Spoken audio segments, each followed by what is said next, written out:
Para lalong mas mapasarap ang ating dried tomato, lagyan natin ng dried thyme, dried rosemary, and olive oil with cold extract.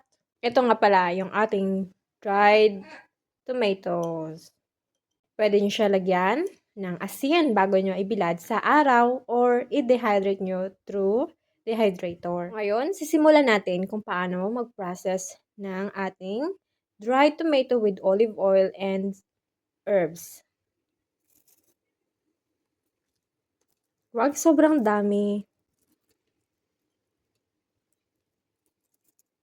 Insert natin sa gilid. Pag okay na, lagay natin ang rosemary.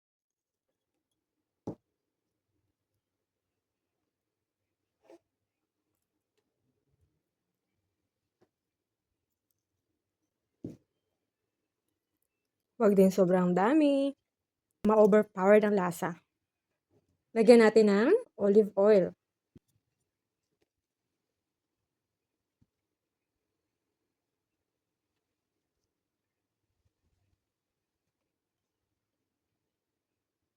Pupunuin natin. Mas lalong lumasa. Wow, look at that! Ito na yung ating finished product. Meron ka na dried tomato and herbs with olive oil.